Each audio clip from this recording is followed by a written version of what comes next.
Hello students. In our earlier lecture, we discussed about solutions. What are the different types of solutions? The saturated solutions, unsaturated solutions and supersaturated solutions. We discussed about concentration. How can we express the concentration terms as mass percent, volume percent? And then about solubility and solubility curves. What are the factors that influence the solubility? So one important point that remained to be discussed was the effect of pressure and temperature on the solubility of gases in water. So pressure and temperature, how do they influence the solubility of gases in liquid? Okay. So pressure, you already know that, for example, soda water, when we increase the pressure, then the carbon dioxide, more and more of the carbon dioxide can dissolve into the water. Okay, that is how we make these carbonated drinks.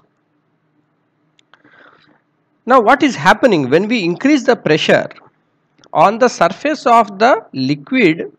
Okay, suppose this is the liquid and the gas is there on the top. So when we apply the pressure, okay, we are applying the pressure. So when we apply the pressure, what is happening? The molecules of the gas, they get compressed and they are in constant agitation. They are colliding. Okay, there is increasing kinetic energy, and where they can enter into the liquid. They can dissolve into the liquid. Okay, that they cannot do in the solid, right? With the solid they cannot dissolve, so they will be dissolving into the liquid. So in this way, what happens when we increase the pressure? The gases will dissolve or become more soluble in the liquids. Okay, this is easy. What happens with the temperature? How temperature affects the solubility? When we boil, for example, when we boil the water, you know that bubbles are being formed. Okay, so what is happening? Whatever the gases that are dissolved in the water, they will get evaporated. Okay, they will leave the solution. Okay, so what is happening when we increase the temperature? The solubility of the gas in the liquid, it will decrease. Okay, there is a decrease in solubility with increase in temperature. Okay, that is easy. So in these two ways, the pressure and temperature will affect the solubility of the gas in liquids. Now let us move on to the topic that we are going to discuss in today's class, that is about the crystals and crystallization. Okay, crystals. So we will look at water crystals and how the crystals are formed by the process of crystallization. What is water of crystallization? Okay, so for example, in the laboratory we observe the different kind of colored crystals. Even at home, the common salt, the sodium chloride salt that we use for cooking, is also present in the form of crystals. Okay, they are also formed of the crystals. Now what is the crystal? Crystal is a homogeneous solid. What is it? Homogeneous solid of definite geometrical shape. Okay, geometrical shape. Homogeneous solid of definite geometrical shape. So it has a symmetrically arranged smooth plane surfaces which meet, forming the sharp edges. For example, in the case of sodium chloride, okay, How the crystal shape is? It is cubic. Okay, cubic means you know very well, it cube. Okay, it's a cube. So all the sides will be of the same length. So sodium chloride forms a cubic crystal. It is a homogeneous solid, definite geometrical shape, has symmetrically arranged smooth surfaces. Okay, all the surfaces are symmetrical and smooth, and where they meet they form the sharp edges. All of these are very sharp edges. Okay, these are crystals. Now all crystals of a pure compound are of a similar shape. Okay, whether you buy the sodium chloride in India or in America, so the shape will be the same. Okay, if it is a pure compound, but those of the different compounds will be different shape. Okay, for example, sodium chloride is like this: copper sulfate, CuSO4, copper sulfate. It is the rhombohedric shape. Okay, so you make something like a cylinder, a triangle. Okay, and then we make like this. Okay, that's a rhombohedric shape of the copper sulfate. The previous image we saw was also of copper sulfate. Okay, so when we break down, come to the individual level of each crystal, it appears in this way: rhombohedric shape, copper. Octahedral in the case of FeSO4. Okay, octahedral. Okay, octahedral shape. Similarly, it is a prismatic in the case of potassium nitrate, KNO3, prismatic. Okay, appears like a prism. So in nature there are several crystals. Okay, they can be recovered as minerals from the earth. The common salts, potassium nitrate, ruby, sapphire, diamond, all of these, and they also form beautiful colors due to the presence of the trace amount of water or certain impurities. Okay, for example, the red color of ruby is due to the trace amount of mercuric oxide that is present in the crystal. So ruby. Okay, so in the ruby crystal there is the trace amount of mercury oxide. Okay, now how are these crystals formed? Okay, how are they formed? The crystals are formed by either cooling a hot saturated solution, slowly evaporating a saturated solution, or by cooling a fused mass, or by sublimation. Okay, so sublimation you know very well. So directly the state change is from solid to gas. There is no intermediate liquid state. Okay, now how can we prepare, for example, crystal of copper sulfate? Okay, so copper sulfate crystal, if we want to make, what we will do? So we make a saturated solution of copper sulfate at 80 degrees centigrade. Okay, so when we make a saturated solution of copper sulfate at 80 degrees centigrade, and what we will do is we will filter it so that the undissolved material will be trapped in the filter. Okay, and then we will allow it to cool, leave it for 1 day, just naturally let it cool slowly. So next morning a number of tiny crystals will be seen lying in the bottom of the beaker. So if we pick up this crystal, okay, they are, and you observe under the microscope, okay, they are well shaped crystals. Okay, they are you can when we look under the microscope, all these kind of edges can be clearly seen. Okay, now we can do is alternatively pick up these crystals, okay, and suspend them in a wire kind of thing, okay, over the cooled saturated solution. Then what happens, let us cover it and leave it for some time, so that crystal will grow. So we are giving some little crystal, and in that saturated solution more and more crystal can grow. So after a few days what will happen, the crystal will be that is there suspended. Okay, so initially very little amount you have put on the, okay, suspended, and this is the saturated solution of the copper sulfate. Then this is what you say seed, little bit of the crystal you have taken, and then that is sufficient to allow the other copper sulfate molecules to start growing big. Okay, that is the seed crystal, and the process of inducing this crystallization by adding a crystal of a pure substance into its saturated solution is known as seeding. Okay, by the process of seeding. So we can allow in this way, so we will get a really large crystal over a period of few hours. Okay, sometimes in certain crystals it may take more time. Next step, this was how large crystals of copper sulfate can be made very simply in the laboratory or even at home, okay, by the simple process of seeding. Next, we will look at a very important concept of the hydrated and anhydrous substances. Okay, hydrated and anhydrous. Okay, hydrated and anhydrous substances. The substances which contain water molecules along with the salts like sodium carbonate, decahydrate, copper sulfate, pentahydrate are hydrated substances.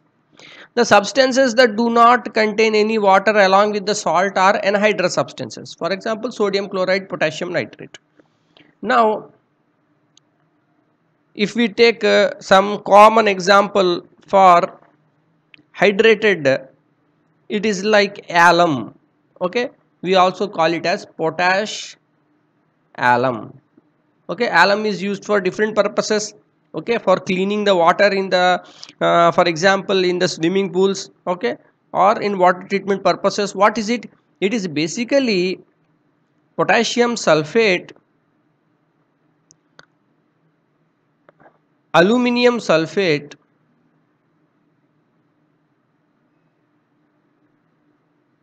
okay, and it is hydrated with 24 molecules of water, that is alum. Okay, so aluminum sulfate, potassium sulfate hydrated with 24 molecules of water. Okay, now for example Glauber salt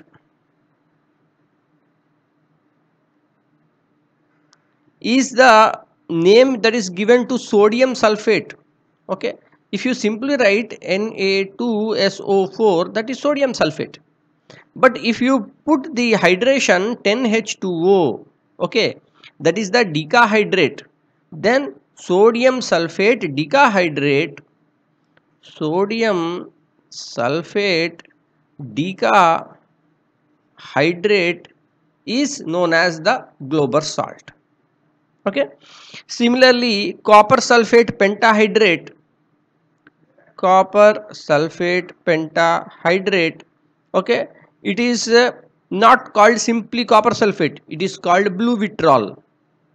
Okay, because it appears blue in color. Okay, similarly there is the plaster of Paris. Okay, plaster of Paris, it is used for making the different kinds of ornamental structures. Okay, copper sulfate, sorry, calcium sulfate hemihydrate or semi-hydrate. Okay, so that is nothing but plaster of Paris. But if it is calcium sulfate dihydrate, calcium sulfate dihydrate, 2 molecules of water, then it becomes gypsum. Okay, gypsum boards are used in making the false ceilings that we see in most of the houses or buildings today, the false roofing. Okay, that is a gypsum board. Gypsum is also used in the, you know, in the putty or different kind of things.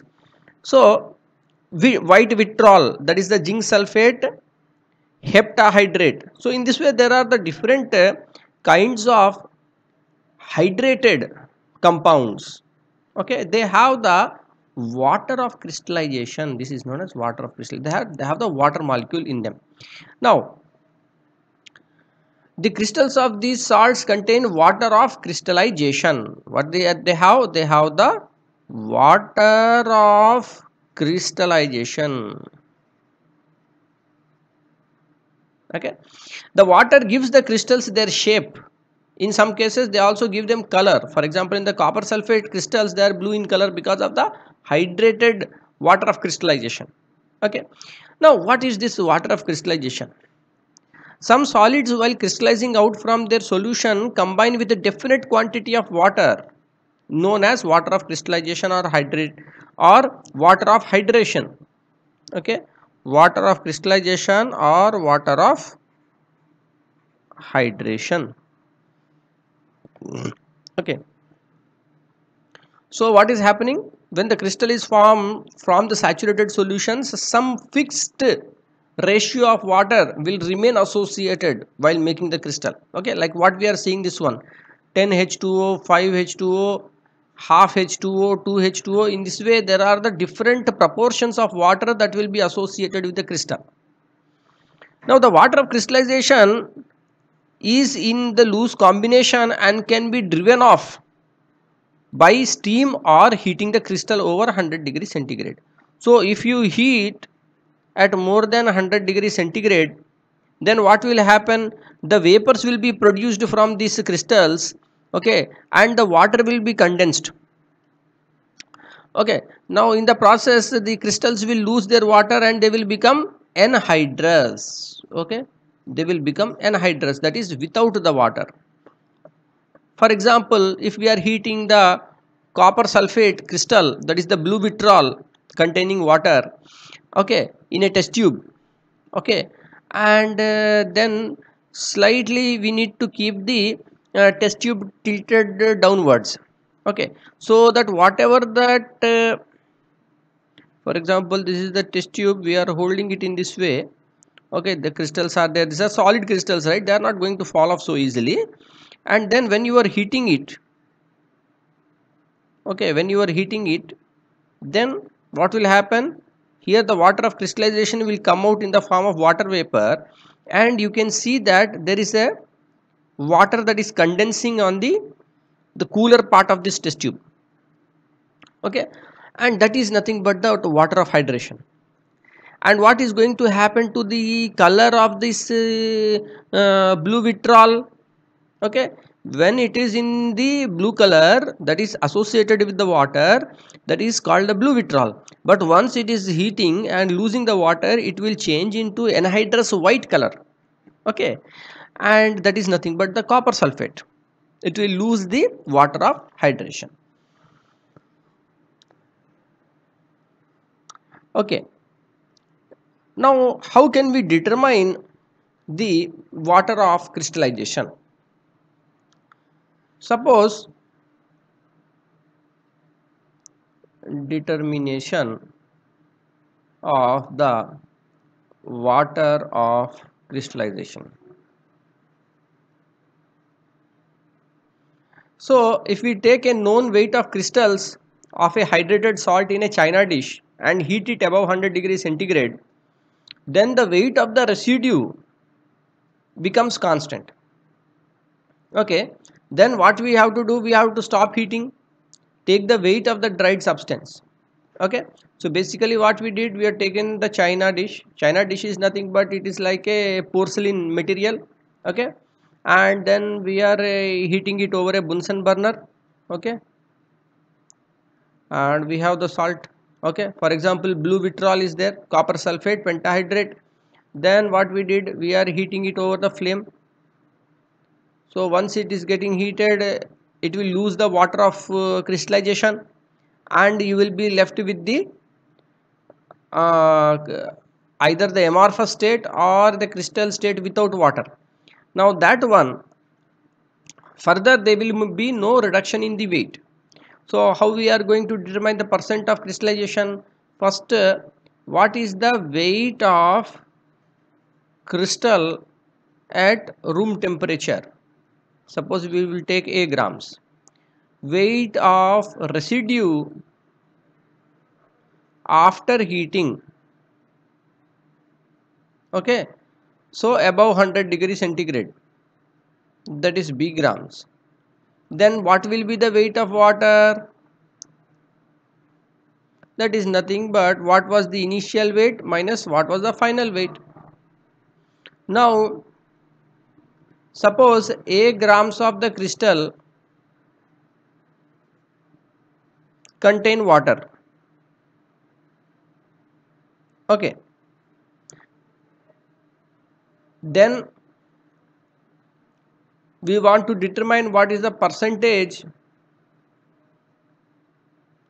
of water of crystallization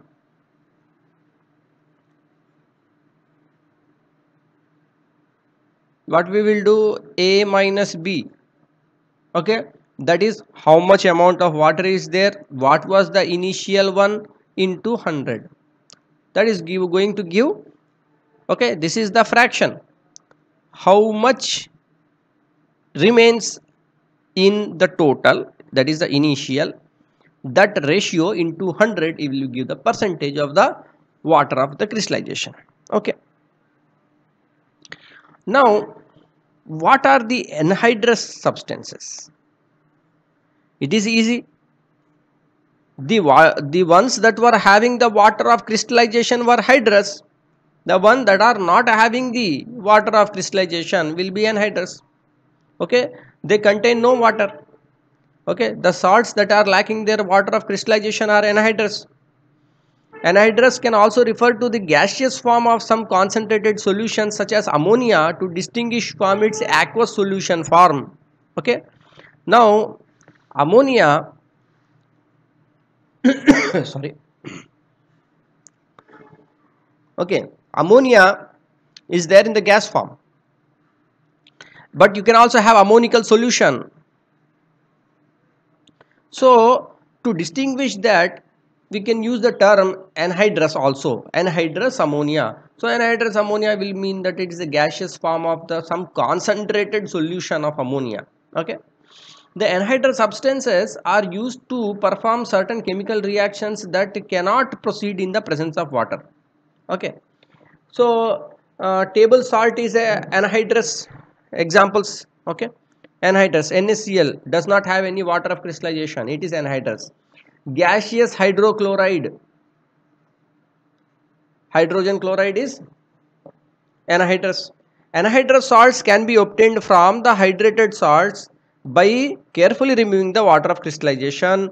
Okay, by either direct heating or drying in a oven or under vacuum or using some kind of desiccating agents, okay, or dehydrating agents such as warm concentrated sulfuric acid. The crystalline shape of a substance is not necessarily the result of the presence of water of crystallization. There can be its own shape.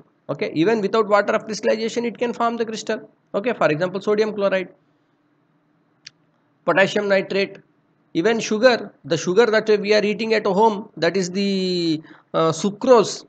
Okay, that is also forming crystals, right? So then potassium permanganate, KMnO4, ammonium chloride, NH4Cl, all of these also form the crystals, but they do not have any water content in them. Now suppose we do an experiment to study the action of the heat on the crystals of sodium chloride and potassium nitrate. Okay, so if we are heating the hydrated crystals, they will lose the water of hydration. If we heat the anhydrous crystals, what will happen? Suppose we heat a few crystals of pure sodium chloride, okay, in one test tube, and a few crystals of potassium nitrate in another test tube. On heating, the crystals of sodium chloride produce a crackling sound called the depreciation. Okay, that is the decrepitation. This is due to the breaking of the bigger crystals of sodium chloride into the smaller ones. On the other hand, the crystals of the potassium nitrate first melt into a colorless liquid, and then on strong heating they produce oxygen, which rekindles as a growing splint. The potassium nitrate, a light yellow solid residue is left behind. So what is going to happen? KNO3 will form KNO2 plus oxygen. Okay, oxygen gas. Okay, potassium nitrate will convert into potassium nitrate plus oxygen is released. potassium nitrate into potassium nitrite. Okay, potassium nitrite, KNO3 into KNO2. Both the substances do not contain the water of crystallization. So in the case of sodium chloride, simply what is going to say, crackling sound is going to take place, that is called the decrepitation. This sound is coming because of the breaking of the large crystals into smaller crystals. Potassium nitrate, that is going to break down into potassium nitrite and release the oxygen from the also gas. Okay, so in the next lecture we will discuss about the various properties such as efflorescence, deliquescence, what are the drying or dehydrating agents. Okay, we will discuss these things in the next class. Thank you.